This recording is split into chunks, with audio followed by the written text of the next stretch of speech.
brain. So in American brain, include us as Canadians, read that as North American.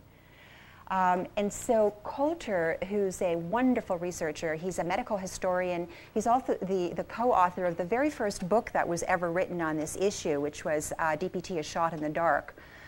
What he has determined in research, his premise is, and this is all based on refereed medical journal research, is that vaccines can cause a form of encephalitis. Encephalitis is a brain injury caused by a brain inflammation, okay? And that people who have suffered encephalitis, and it's very, very common, it's one of the most common side effects of vaccines and as a vaccine injury process.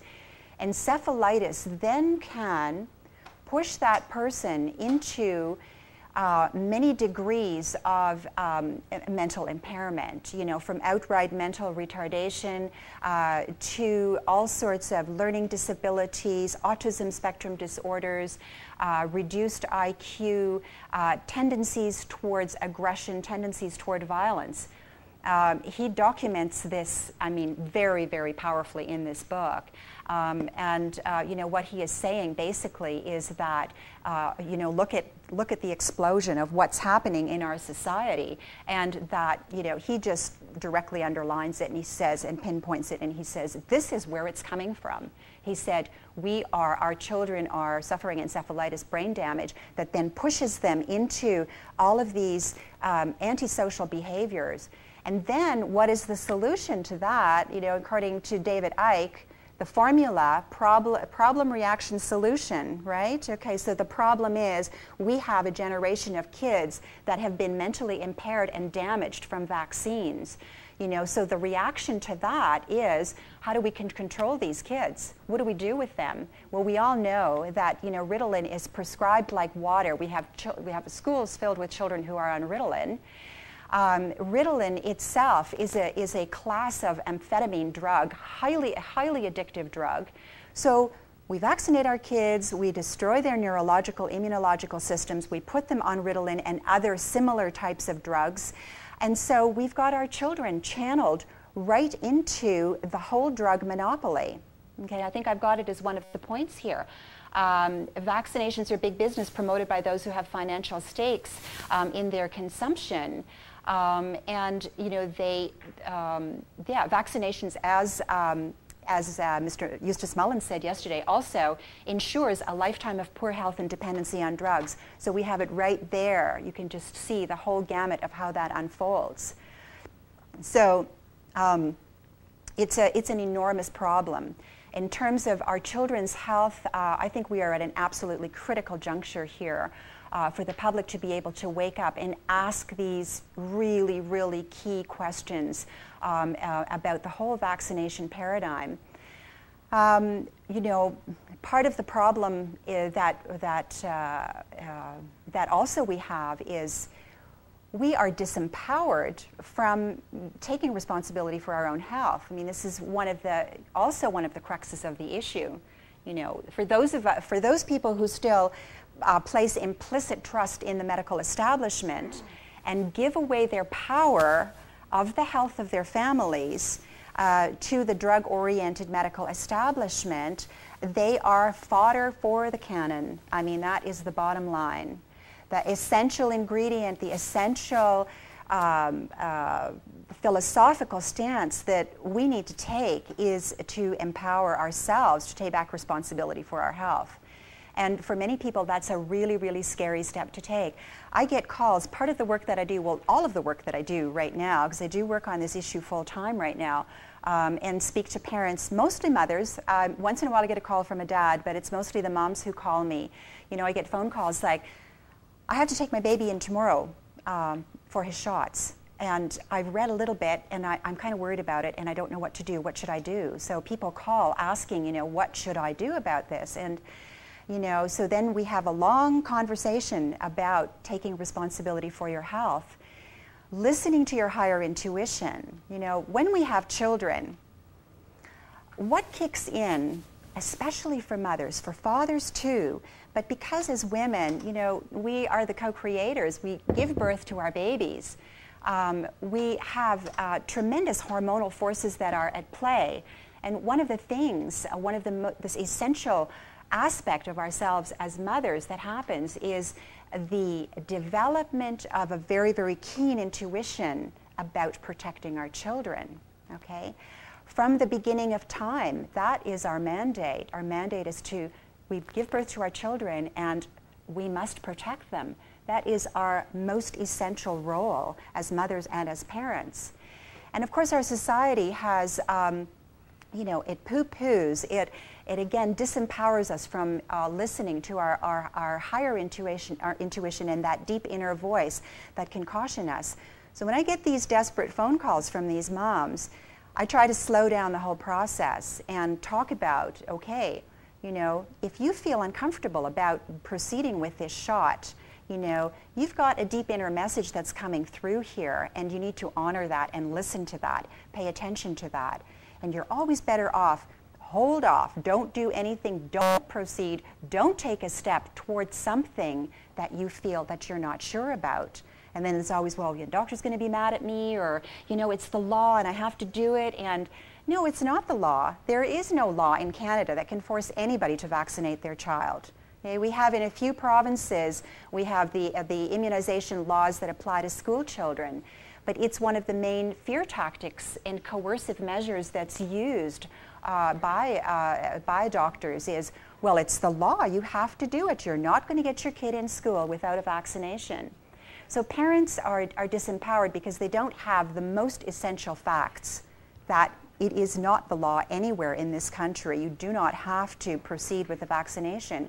And so those phone calls go, you know, in that manner of encouraging the moms or the dads, if it's the dad who calls as well, hold off. Just wait until you've gathered more information. Lots of information available, lots of wonderful sources.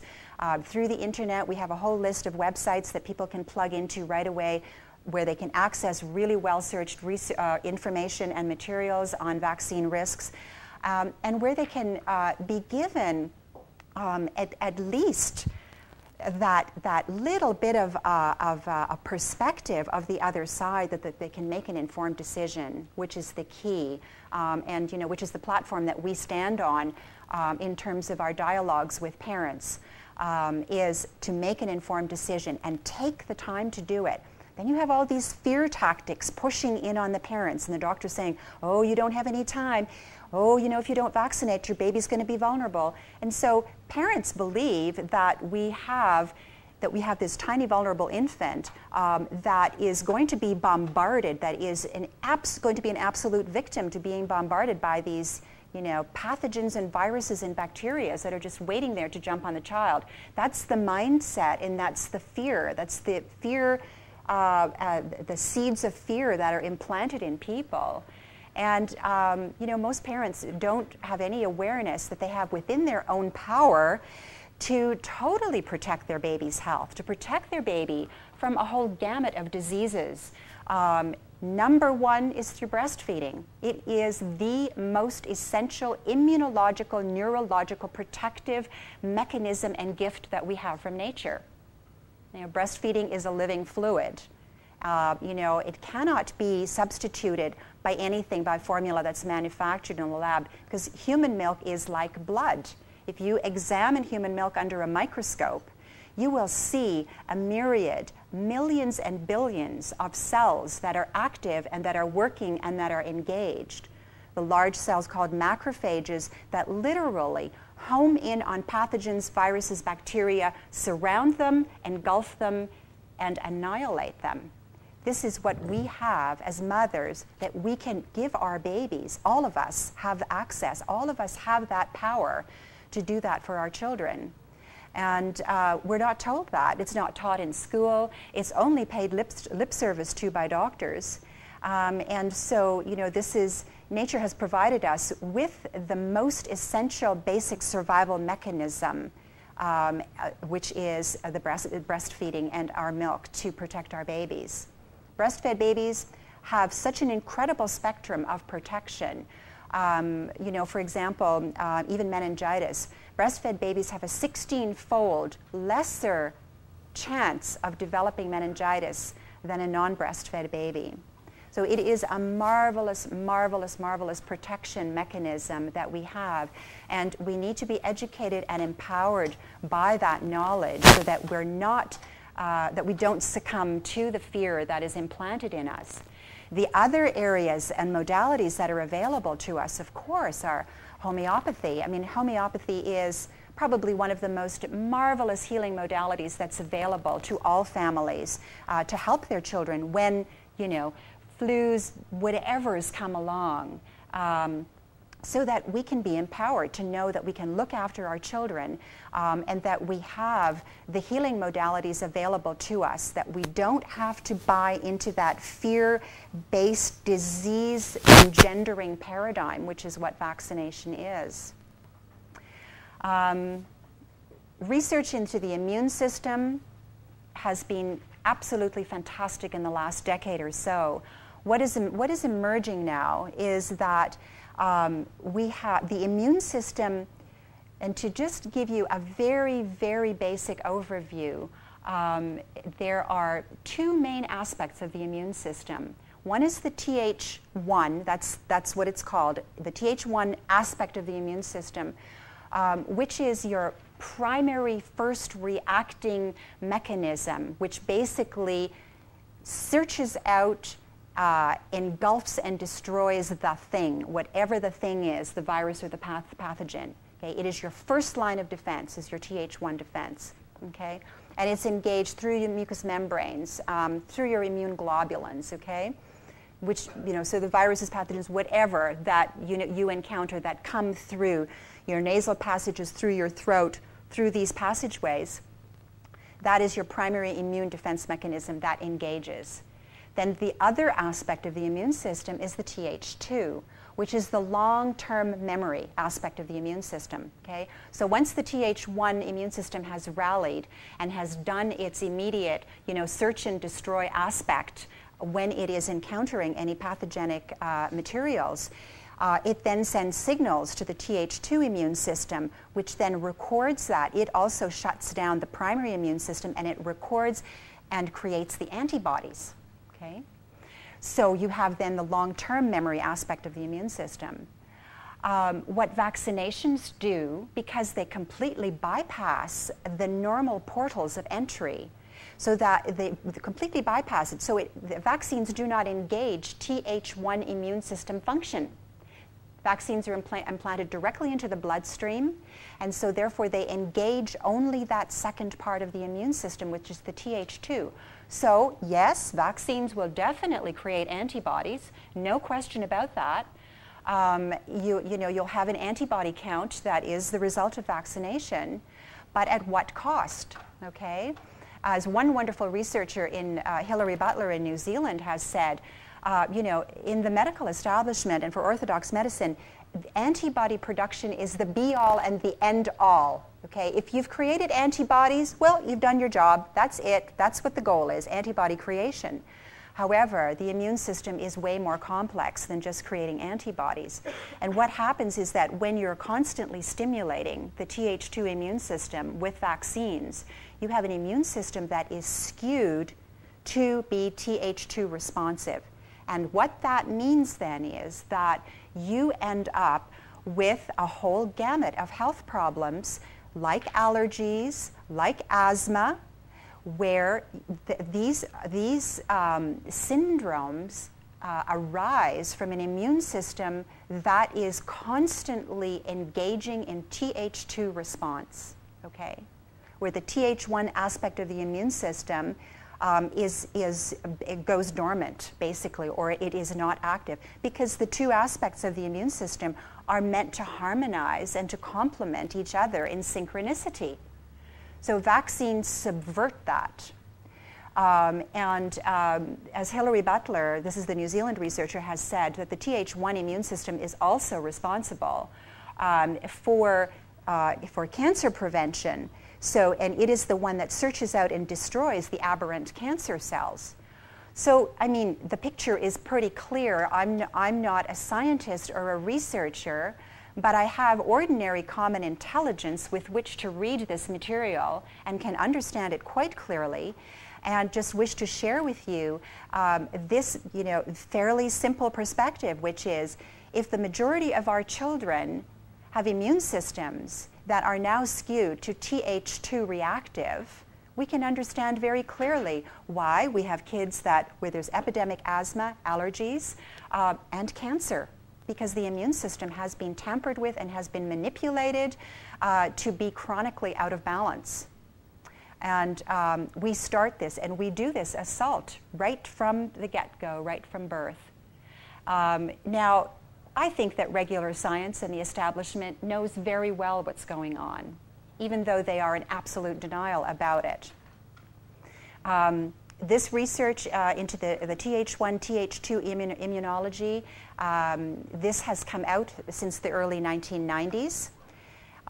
Any medical practitioner who's worth his salt can access any of this information, and just as we're doing here today, talk about it, put two and two together and see, open your eyes and see what is going on and why children's health is on this incredible precarious decline. It's not a mystery, it's there right in our face. So it's an enormous problem, and my intention in this talk, and I'd like to invite Jerry and Rose to come up. Maybe we can, I'd like these dear folks to maybe insert some stuff that I might have missed over, that I might have glossed over.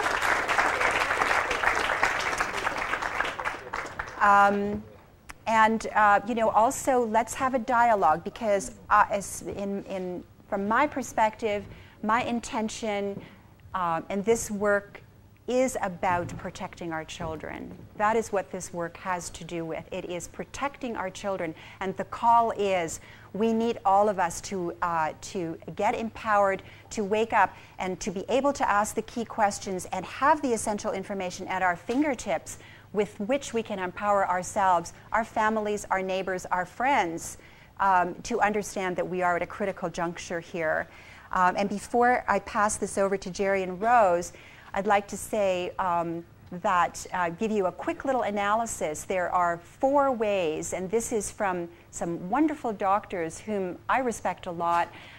Dr. Nkeo, who is a medical doctor in the United States, who's also an anthroposophic physician, who's a family practitioner, who has he has looked at, in his family practice, at what the outcome is in young child health amongst the kids who are vaccinated compared to the ones who have not been vaccinated.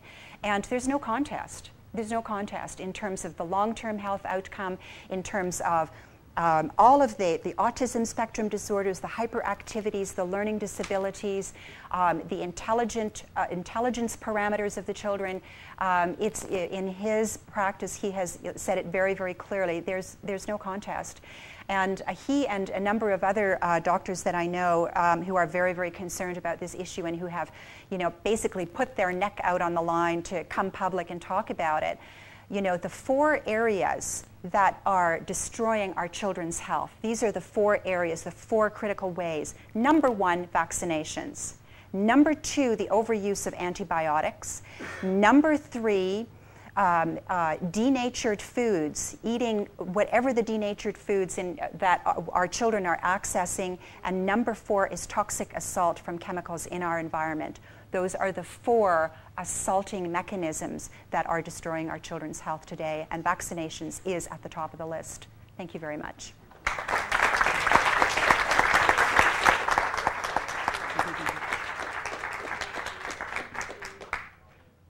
My name is Jerry Bohemier. I'm a chiropractor from Winnipeg. I've been very, very outspoken about the dangers of vaccines for well over 20 years now.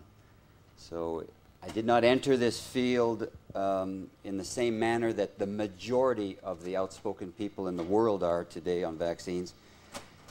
They enter the field having had a damaged child. I did not. I was lucky. In 1977, while I was attending an immunology class in chiropractic college in Atlanta, Georgia, taught by a Canadian, Dr. Ron Watkins. He started to hand out a document that showed that the polio vaccine was in fact contaminated with an SV40 virus. S standing for a race of monkey called simian, the green monkeys of Africa. V virus, monkey virus. Number 40 in a list of hundreds of viruses that have been detected in the polio vaccines throughout the years of examining this vaccine. So for me, it was an eye-opener in immunology to realize that vaccines that I had received, the polio vaccine, had in fact contained the very virus that may be triggering a lot of our cancers today in our society, in our age groups, the 40-plus gang. Because we did not receive vaccines at birth or in childhood. We received vaccines when we were in grade school, grade 1, grade 2. And it was very simple. It was just the polio vaccine, a couple of sugar cubes. It wasn't the series of vaccines that are given to kids now. And a smallpox shot that left us with a little bit of a mark and a lot of damaged immunological considerations.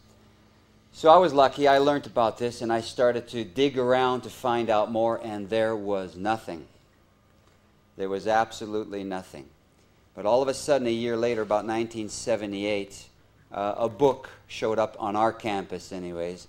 It was written by Edda West and Eleanor McBean, a couple radical women from California. And they had written a book called Poison Needle, Eleanor McBean, and Vaccine, I can't remember what Edda West wrote, but regardless, it was the Vaccine Killer or something like this. And it was a very tabloid-looking kind of book, and for a guy going to scientific school learning all about this stuff, the medical garbage we learned in chiropractic college was the same medical garbage they learned in medical school. However, in a chiropractic environment, we had no respect for medicine, especially at the college I went to, which I was very fortunate to attend. Some of the chiropractic colleges today are very medically oriented, and they respect medicine because they want to be allies to the medical profession. And I learned, and much of the frustration of many students at the chiropractic college I was at, I learned to be a rebel against the medical profession because I denounced their philosophy and I denounced their methodology, and I learned from history of their profession that it was an incredibly manipulated, coercive presentation to the peoples of the world to absolutely destroy our ability to think for ourselves and to become totally dependent on an outward source rather than depend upon ourselves as individuals, to learn and then to teach what we have learned to others, our offsprings, so that they could be independent of an external source of authority, whether it be medicine, politics, education, or whatever. Anyways, I learned that long ago about the dangers of vaccines. And I'll go into a little bit of the politics of coercion, I think, because she touched on everything. I want you to know that Edda West, I first knew her as Etta Goldman, I believe that was her name years ago. Yep. And it was through articles on breastfeeding, which I did not know a lot about, though we did No, but, you know, when you study as a doctor, you're supposed to study all kind of things like this. But she really taught me a lot about the great intricacies about the merits of breastfeeding. And later, the same name appeared in the vaccine journal called VRAN, the Vaccine Reaction Awareness Network. So she became one of my mentors in maintaining current information about vaccines. It's amazing how the vaccine information networks of the world are by far matriarchal. Moms, mothers, women who have that seventh sense of intuition to know that something's wrong with this picture long before men ever get a hint of something's wrong with this picture. Because medicine today and for the last 300 years has been most certainly patriarchal, male-dominated. And that's why it's gone crazy. That's why it's expensive. And that's why it doesn't even bring any bit of health to anybody. The real healers of society, historically, as far back as you ever want to think, have always been females. Have always been the female of our society. They were the healers in each and every household. And they learned the healing arts from their mothers and grandmothers. Is that happening today? Not anymore. Back when the church took over the healing business 300 so years ago, by the black robe society of the churches, which led to the black robe societies of the legal system, which led to the eventual white robe societies of medicine, there was all male dominance. Women that were practicing healing arts 300 years ago were all declared as witches, and they were burnt to the stakes.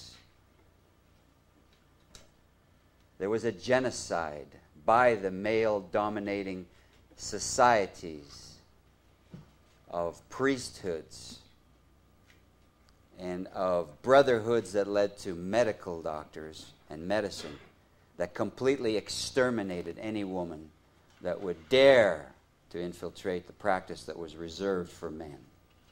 So it's no surprise today that the movements of healthcare, alternative healthcare, are definitely possessing that female element, that androgynous female side that we all have, males, guys, we all have a female side. And when we tap into it, we tap into natural health automatically. And I was fortunate to have in my life some very wise women that allowed me to learn natural health and direct me in my chiropractic career to continue to explore that part of energy in a human being that allows us to be able to become intuitive enough to park our brain aside and get into our heart and learn this stuff. Okay? Because the dominance in science today is still male, and that's why science today, medical science, and especially vaccine science, is completely fraudulent. And I know this tape will circulate because you'll all buy a tape and help your people learn about vaccines.